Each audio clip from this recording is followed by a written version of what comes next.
샬롬 충청단의 아름다운 찬양, 우리 하나님께서 신금을 울리는 찬양으로 영광 받으신 줄로 믿습니다. 우리 인사합시다. 너무 잘 오셨습니다. 반갑습니다. 인사합시다. 네.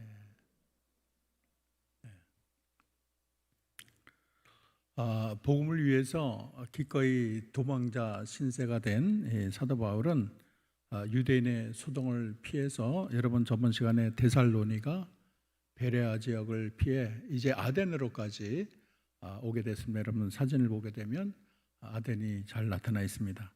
아덴은 바울 전도 당시의 로마 영토고, 또 로마 영토 중에서 가장 유명한 도시라고 말할 수가 있습니다. 우리가 아덴 하면은 뭐 성경에 나오는 도시인가 하지만 그리스의 아테네, 지금의 그리스의 아테나를 성경에는 아덴으로 그렇게 설명하고 있습니다. 이 아덴은 아테나라는 여신의 이름을 딴 그런 도시인데, 헬라 문화의 가장 중심에 있는 핵심적인 도시라고 말할 수가 있습니다. 그래서 헬라의 눈, 모든 지혜의 본고장이라고 불리울 만큼 그리스의 철학, 또 문학, 또 수사학, 예술, 과학이 꽃피운 도시가 됩니다. 여기는 뭐 소크라테스, 플라톤, 아리스토텔레스가 철학자로서도 큰 빛을 발한 도시라는 거 여러분 잘 알고 있습니다. 또 민주주의 본고장으로 시민사회를 발전시킨 도시로도 유명합니다.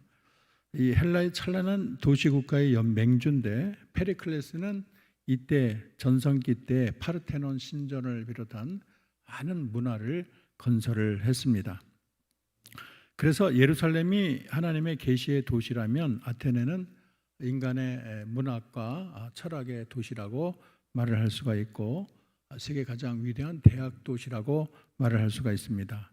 그래서 모든 그러한 사람들이 부러워할 만한 모든 조건을 다 갖춘 도시인데, 이상하게 이 도시가 사람들 눈에는 찬란하게 보일지 모르지만은 하나님의 눈으로 볼 때는 우상이 가득한 그런 고장이 되고 말았어요. 그래서 뭐 집집마다 우상이 차고 넘쳐서, 신전은 거리 한가운데서도 큰 신전이 있어서 전 사람들 눈에는 너무나 뭐 보기 좋고 아름다울지 모르지만은 하나님 볼 때는 보통 역겨운 게 아니에요. 그래서 바울은 이 철학자들과 또 논쟁을 하는데, 예수라는 분에 대해서, 그분의 죽음과 부활에 대해서 설명을 하고 논쟁이 점점 더 깊어져 갑니다. 그래서 아레오바고에 가서 바울의 말을 더 듣기로 해서 아주 굉장히 아주 귀한 하나님에 대한 말씀을 증거하는 모습을 오늘 본문을 통해서 우리가 배우게 됩니다.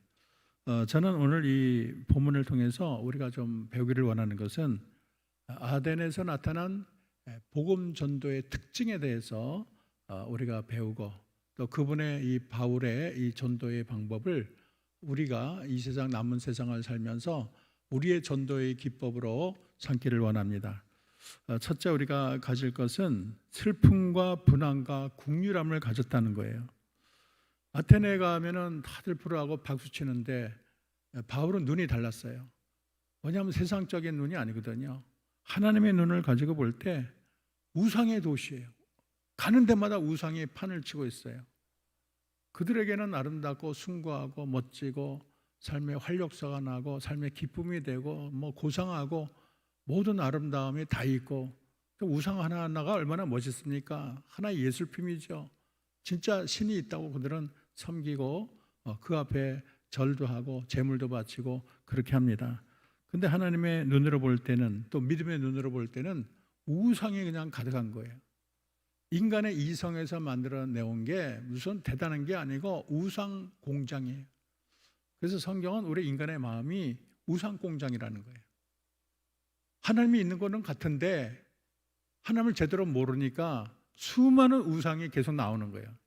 인간의 마음의 우상이 그대로 쫙 펼쳐진 곳이 아테네라고 말을 할 수가 있습니다. 그래서 아테네 사람들 보면 굉장히 불쌍하고, 그것이 자기네 무슨 인생을 이끄는 그런 신이냐. 처음에는 원래 신화라는 게 인간이 다 만든 거죠. 어떤 상상력을 있는 사람들이 신화를 만들 때는 뭐 신이라고 생각하지 않았겠죠.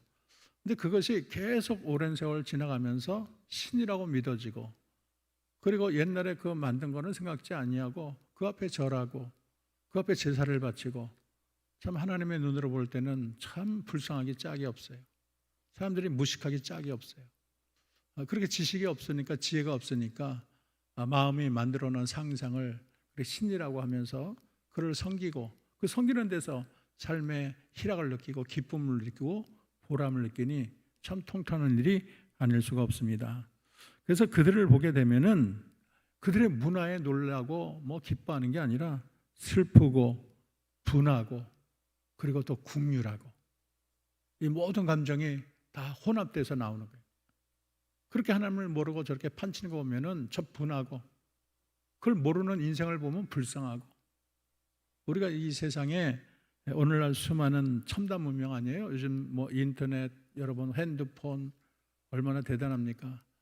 그러나 그런 세상을 볼 때 우리가 감탄을 하지만은 영적으로 사람들은 더 말라가고 무지하고, 하나님이 있기는 어디 있어? 오늘 같은 시대에 하나님이 어디 있어? 자꾸 믿는 사람이 너무 줄어든대요. 그래서 옛날에는 뭐 10명 중에 몇 명 믿더니 지금은 10명 중에 하나 믿을까 말까. 그리고 자꾸 믿는 사람이 줄어들고, 정말 무신사상 아니면은 세상에 뭐 잡다한 모든 우상을 섬기는 그런 사람들로 가득하게 볼 때 참 우리도 같은 마음을 가져야 돼요. 불쌍한 마음도 가지고 분함도 가지고, 자기가 가장 친한 남편과 아내가, 자식이 하나님을 믿지 않는데도, 점점 멸망으로 나가는데도 아무렇지가 않아. 마음에 분함도 없고 불쌍함도 없고, 참 그 사람도 큰일 날 마음이자 내 마음도 큰일 날 마음. 어떻게 사랑하는 사람이, 아이가 철로에 떨어지면 막 비명드릴 거 아니에요. 사랑하는 아이가 불 속에 있으면은 그걸 애가 좀 있으면 타들어가는데 얼마나 동동 구르겠어요. 근데 오늘의 많은 크리스찬의 현주소는 그런 거 보고도 가만히 있어. 별로 느낌이 없어요. 참 이게 참 문제입니다. 그래서 우리가 오늘 이 사도 바울처럼 슬픔과 분함과 국률함을 가지고 이 세상을 바라보는 것이 중요한 것입니다. 두 번째는 이 복음의 접촉점을 찾았어요. 오늘 사도 바울은 이렇게 말해요. 아덴 사람들아, 너희를 보니 범사에 종교성이 많도다. 종교성이 많다는 것은 참 좋을 수도 있지만 나쁠 수가 있어요. 종교성이 있으면은 잘하면 그리스도께로 돌아올 마음도 있지만은, 종교성이 하나님을 찾지 못하면 우상으로 다 돌아서 하는 거예요. 귀신 섬기고 이런 신 저런 신 섬기니까 종교성 많은 게 꼭 우리가 구원을 받는데 유리한 조건은 아니에요. 근데 이 말이 뭐 칭찬하는 말 같지만 사실은 속으로는 너희들 미신 섬긴다 이런 말이에요. 그리고 심지어는 알지 못하는 신에게로다 단을 받다는 거예요. 알지 못하는 신에게, 잘 모르니까 이신저신 만드는 거죠. 하나님을 모르니까. 하나님 있는 것 같고 내 영혼 깊은 데서는 신이 있단 말하고, 누군지 모르니까 수많은 우상공경에서 신을 만드는데, 그래도 하나님을, 이 신을 잘 모르니까 알지 못하는 신에게 이렇게까지 나오는 거예요. 그래서 사도 바울은 이거를 보자마자, 맞아, 알지 못하는 신에 딱 그것이 머릿속에 들어가서 그들에게 말할 수 있는 기회가 됐어요. 자, 알지 못하는 신이라고 말하지 않느냐? 너희들 사실은 너희가 안다고 신을 만들었지만 사실 너희가 잘 신을 모르는 거야. 내가 그 신을 알려줄게. 알지 못하는 신이라는 생각이 너희들도 있지 않느냐? 너희들이 만든 신이 다가 아니고 또 다른 신이 있다고도 믿지 않느냐? 그러니 내가 너희가 정말 진짜 신을 내가 알려줄게. 그래서 그들이 그 문화가 자기가 본 그런 관찰한 것이 오히려 복음 전도의 기회가 돼서 그들에게 복음을 전할 수 있는 놀라운 기회를 통해서 하나님을 증거하게 된 것을 참 우리가 참 대단히 놀랍게 생각합니다. 여러분, 복음의 접촉점을 찾는 게 중요해요. 우리가 예수님을 보면은 공중의 새를 보라, 들의 백합화를 보라, 그리고 동전을 가지고 또 천국을 설명하지 않습니까? 고기 잡는 어부를 통해서 정말 생명을 낳는 어부가 되게 하겠다.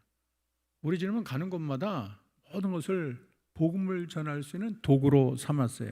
최후의 만찬에 떡과 포도주를 가지고, 이 떡은 너희를 위하여 찢는 내 살이고 이 설은, 이 포도주는 너를 위하여 흘리는 내 피다. 모든 것이 주님의 하나님 나라의 진리를 전하는 그런 도구로 사용한 분이 우리 주님이세요. 그리고 사마리아 여인에게 참 이 남자가 혼자 있는 여자에게 접근하는 게 쉽지 않은데 물을 달라. 물이 어디 있냐고. 당신이 또 우리 사마리아 사람도 아니고 이스라엘 사람도 왜 나에게 말을 거냐. 그랬더니 이 물을 마시면 목마르겠지만 내가 주는 말을 마시면 목마르지 아니리라. 그러면서 점점 복음으로 인도하지 않았습니까? 그래서 우리도 예수님처럼 사도 바울처럼 여러분 복음의 접촉점을 찾아가지고 전도하는 게 중요해요. 여러분이 오랫동안 교제한 사람이 있다면 그 교제를 복음의 기회로 삼으십시오. 여러분이 가진 돈을 또 복음의 접촉점으로 삼을 수가 있고, 여러분의 환경, 여러분의 재능, 여러분이 처한 모든 것을 복음의 접촉점으로 삼아서 한 영혼을 구원한다면 우리 주님이 얼마나 기뻐할까요? 내게 있어서 복음의 접촉점은 무엇일까? 그것이 없다면 그 사람과 대화할 거리가 없는데 그것 때문에 대화할 거리가 생기면 복음의 접촉점 아니겠어요? 여러분 항상 복음의 입장에서 생각한다면 복음의 접촉점이 눈에 보일 거예요.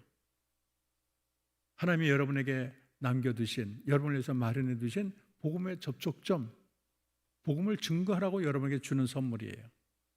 그래서 잘 생각해 보시고 여러분도 복음의 접촉점을 통해서 복음을 증거하는 여러분 되기를 소망합니다. 그리고 세 번째는 전천후 또 눈높이 전도라고 말을 하고 있어요. 이 바울은 전도할 대상을 가리지 않았어요. 회당에서 유대인에게 전하고 경건한 사람에게 전하고 거리에서 만나는 사람에게 또 전하고 다양한 사람에게 그 전도법도 굉장히 다양한 방법을 구사하는 것을 발견할 수가 있습니다. 특별히 소크라테스, 플라톤, 아리스토텔레스가 있는 철학적인 도시 아닙니까? 여기 보면 에피쿠로스, 스토아 학파와 쟁론을 했다고 했어요. 근데 이런 사람들은 그냥 무식하게 말하면 안 돼요. 아주 수준 있는 사람에게는 그들이 알아들을 만한 그들의 문화에 맞는 그런 말을 해야 되는데, 여러분 24절만 봅시다.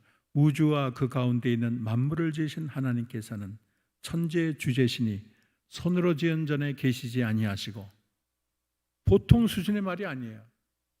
굉장히 논리적이고 학문적이고 웅장한 서사적인 말을 그렇게 하고 있습니다. 그래서 그의 말을 깔볼 수가 없어요. 논리의 전개도 얼마나 탄탄한지 몰라요.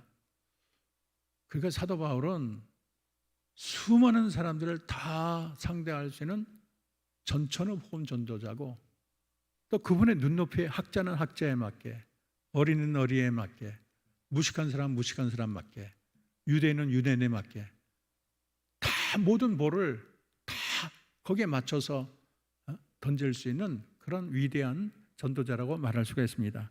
여러분 고린도전서 9장 20절 22절 보면 사도 바울의 이 복음 전도의 전략이 나와 있어요. 유대인에게 내가 유대인같이 된 것은 유대인을 얻고자 하며, 율법 아래 있는 자들에게 내가 율법 아래 있지 아니하나 율법 아래 있는 자같이 된 것은 율법 아래 있는 자들을 얻고자 함이라. 율법 없는 자에게 내가 하나님께는 율법 없는 자가 아니요 도리어 그리스도 율법 아래 있는 자이나 율법 없는 자같이 된 것은 율법 없는 자를 얻고자 함이라.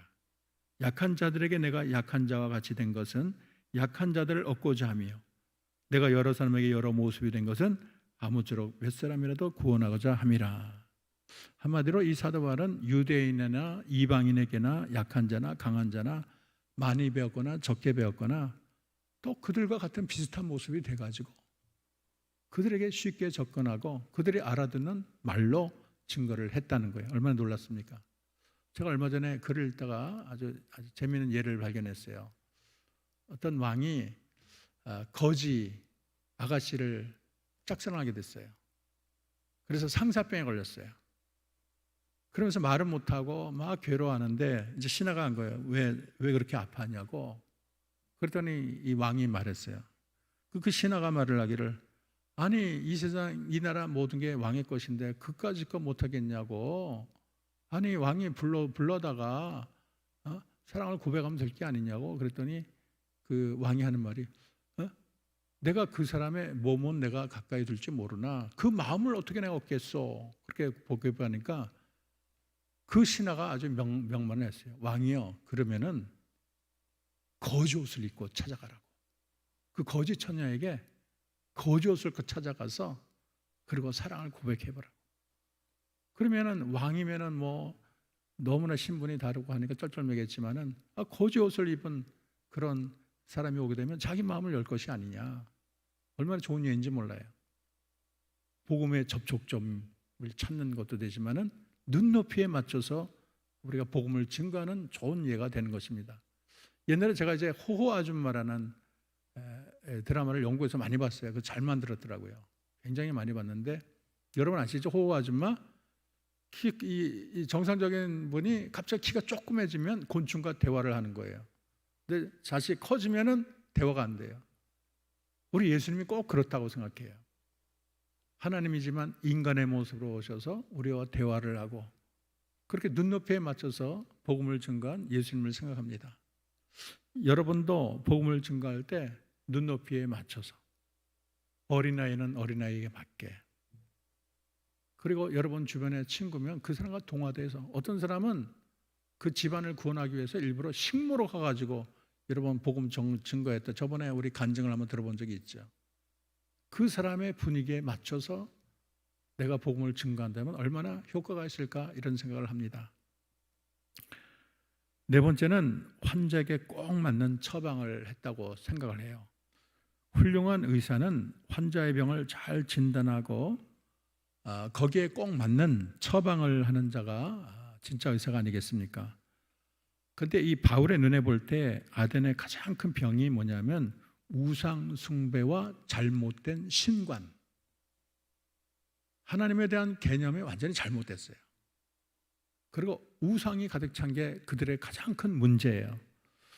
그래서 바울은 그 많은 우상들을 보고 그들의 문제점을 발견하고 또 에피크로스 학파와 스토아 학파를 만나게 됐는데, 참 이들이 다신교일 뿐만 아니라 신관이 완전히 잘못됐어요. 여러분, 에피큐로스는 인간의 목표를 쾌락에 뒀어요. 쾌락이 행복이다. 그런데 이 쾌락은 육체적인 쾌락이 아니고 이 영혼에 아무 고통과 문제가 없는 약간 수준 높은 쾌락을 말을 하고 있습니다. 그래서 쾌락은 인간이 추구할 수 있는 최대선이다, 그렇게 말을 하고 있어요. 그런데 이들의 신관을 보면 신은 존재하지만 삶에 개입하지 않는다. 신을 부인하지 않지만 창조도 아니고 창조와 관련이 없고 인간과 관련이 없는 존재. 그래서 심판이나 내세 같은 거를 전혀 믿지 않았어요. 그리고 스토아 학파는 제논이 창시한 학파인데 범신론이에요. 특별한 유일신, 인격적인 신을 믿지를 않아요. 사후의 심판이나 내세를 인정하지 않아요. 그냥 이성과 일치하는 도덕적인 삶, 금욕의 삶만을 추구하고 있습니다. 이렇게 우상이 난무하고 수많이 섬기는 신은 많았지만 진정한 신은 없고 창조주도 없고 심판주도 없고 우리 인생에 간섭하시는 신이 존재하지 않는 그러한 엉터리 신으로 가득 찬 그들의 문제점을 정확히 집어냈어요. 그래서 그를 하나하나 처방하면서 말씀을 전합니다. 첫째로 참 하나님은 천지의 주제시라, 그렇게 말을 하고 있어요. 우리 하나님은 천지의 주제신데 만민에게 생명과 호흡을 주시는 분이시다. 이 세상을 지으신 창조주고 이 세상을 다 통치하시는 분이시다. 그래서 그렇게 큰 하나님이 손으로 만든 그런 곳에 묶여 있을 수 있는 그런 하나님이 아니다. 은이나 금이나 나무로 된 우상을 가지고 신이라 한다면 그거는 말도 안 되는 것이다. 뭐가 부족해서 그렇게 섬김을 받는 분이 아니고 오히려 만물에게 생명과 호흡을 주는 분이라고 정확히 설명을 하고 있습니다. 그리고 그 신은 다스리시며 섭리하시는 하나님이다. 창조해놓고 구경만 하는 신이 아니시고 모든 족속의 연대를 정하고 거주의 경계를 정하고 짐승의 경계, 바닷물의 경계도 정하는 굉장한 놀라운 섭리와 주권의 하나님을 말을 하고 있습니다. 만물을 충만케 하시고 우리가 다 그를 힘입어서 기동하고 존재한다고 사도 바울이 설명하고 있습니다. 그리고 더 궁극적으로는 심판하시는 하나님이다, 그렇게 말을 하고 있어요. 그리스 신학자들은 한결같이 심판을 믿질 않아요. 에피큐로스도 그렇고 하여간 사후 심판이나 내세는 그렇게 자기 안중에 없어요. 근데 바울은 분명히 하나님의 심판을 말을 합니다. 30절과 31절 보면 알지 못하는 시대에는 하나님이 간구하셨거니와 이제는 어디든지 사람에게 다 명하사 회개하라 하셨으니 이런 정하신 사람으로 하여금 천하를 공의로 심판할 날을 작정하시고 하나님의 심판을 말해. 그러니까 죄 짓지 마라. 사실 너희들 하나님 모르고 우상 섬기는 거 그거 다 죄라는 거예요. 그리고 마지막으로는 우리 하나님은 우상으로 표현될 수 없는 분이라고 설파를 합니다. 우리가 이 크고 위대한 하나님의 소생이 되었으니 이 천지의 주제이신 하나님, 세상을 통치하시고 그렇게 세상을 다 섭리하시는 그 크고 놀라운 하나님을 그렇게 별 볼 일 없는 금이나 은이나 돌 그런 데다 비유해서는 안 된다, 그렇게 말을 하고 있어요. 그래서 그들이 잘못된 우상이나 또 잘못된 신관을 완전히 부숴버리고 정말 바른 하나님의 관을 그들의 심령들에게 심어주고 있습니다. 그리고 끝으로는 사도 바울은 분명히 복음의 핵심으로 나가고 있습니다. 오늘 22절부터 32절을 보면 복음 속으로 계속 깊이 들어가는 걸 볼 수가 있어요. 아까처럼 아덴 사람의 접촉점을 찾아서 알지 못하는 신에게 그렇게 말을 하더니 내가 신을 알려줄게. 그리고 하나님의 신의 모습, 정말 세상을 통치하시고 주제가 되시고 섭리하시고 심판하시는 그 하나님을 말하는, 그리고 나서는 예수님을 증거하는 거예요. 예수님이 정말 하나님이 주신 확실히 정한 사람으로 이제는 핑계치 못할 자다. 너희들이 이제는 하나님이 있기는 어디 있어? 이제는 그런 시대는 지나갔다. 하나님이 너희가 다 알만한 증거를 줬는데 바로 예수 그리스도가 그분이다. 그 주님이 죽었다가 살아나셨다. 복음의 핵심을 증거했어요. 충분한 증거가 있기 때문에 이제는 주님 앞에 다 돌아야 된다. 주님을 그들의 마음속에 심으려고 노력을 했습니다. 여러분, 우리도 복음의 언저리만 돌지 말고 복음을 증거할 때 복음의 핵심을 증거하는 게 중요해요. 불신자의 오랜 관계, 좋은 관계만 유지하고 진정한 복음의 핵심을 말하지 않는다면 그 관계가 무슨 소용이 있겠습니까? 어떤 사람은 애인과 교제를 그렇게 10년, 20년 하는데 결혼하자는 말을 안 해. 핵심 얘기를 안 해. 그건 언제 기다려? 왜 언제? 지금 나이는 관연인데 왜 결혼 얘기를 안 하나? 그냥 이렇게 애인 관계로 평생 가려나? 내가 지금 나이가 너무 들었는데 핵심 얘기를 안 해요. 결혼을 하겠다는 건지 말겠다는 건지. 여자가 더 이상 기다릴 수가 없어요. 여러분이 정말 누군가 정말 복음을 전하고 싶다면 그냥 좋은 관계로만 끝나지 말고 용기를 내서 복음을 증거하시고, 그게 어렵다면 그 하나님의 종들이나 이런 분들을 불러다가 복음을 전할 수 있는 기회를 갖는 게 중요합니다. 제가 영국에서 돌아왔을 때 제가 청년부를 맡았는데 몇 년 있다 보니까 어떤 청년이 불러요. 목사님, 저희 아버지를 전도해 주세요. 아버지가 돌아가시려고 그래요. 기간이 길지가 않아요. 자기가 이제 전도하는 한계가 있으니까 목사님이 전도해 주세요. 그래서 가서 긴 시간이 아니지만 복음의 핵심을 정확히 말하고, 정말 이제 죽기 전이니까 그런지 정확하게 아멘 하고 복음을 받아들이고 세상을 떠났어요. 그거 보면 그 아들이 참 잘했다. 아들 참 잘 뒀다. 천국에 가서 그 아들 참 고마워하겠다. 그런 생각이 들어요. 그런데 어떤 자녀는 자기 부모님이 돌아가시게 됐는데도 그 영혼을 구하겠다는 생각을 안 해요. 그냥 뭐 대충 해보고 그건 아버지 그냥 신앙 탓이지 그러면서 지나간 사람들. 자기 남편이 세상을 떠났는데, 자기 아내가 세상 떠났는데 끝까지 복음을 전하지 않아. 굉장한 실수가 아닐 수가 없어요.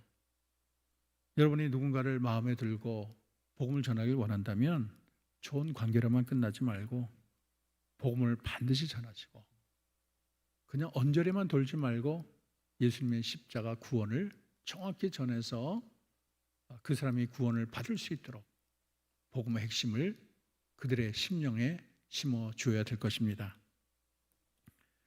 여러분, 아덴 전도가 어떻게 됐을까요?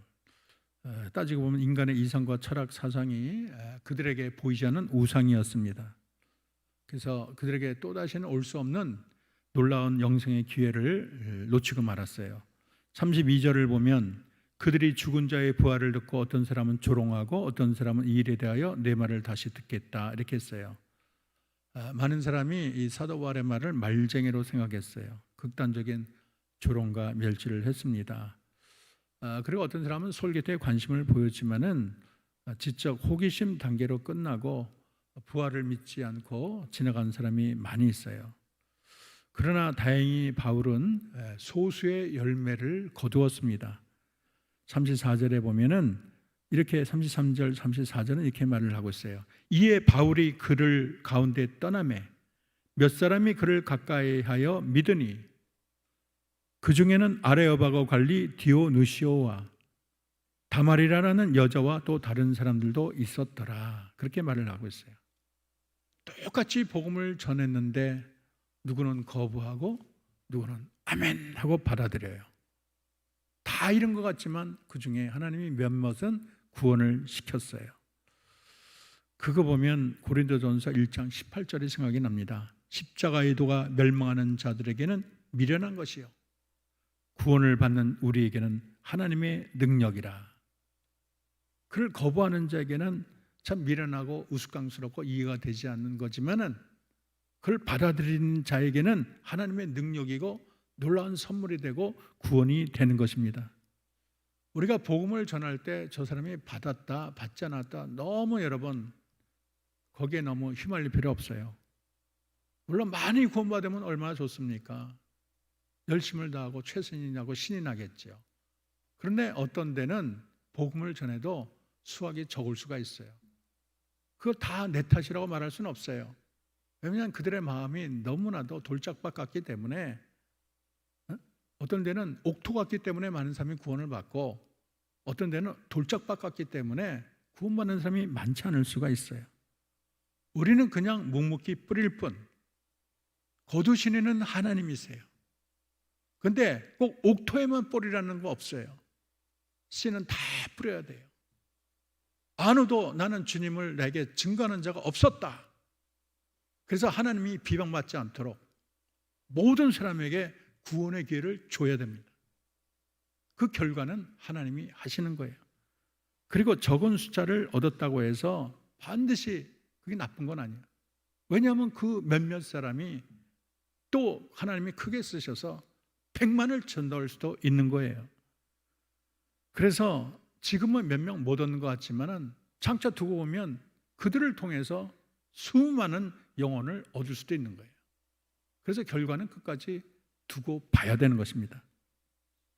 겉으로 보면은 이제 학자들이 아덴의 전도는 실패했다. 그렇게 전도법에 문제가 많다. 그런 학자들이 되게 많은데 오늘 제가 말한 것처럼 전도 잘했어요. 훌륭하게 했어요.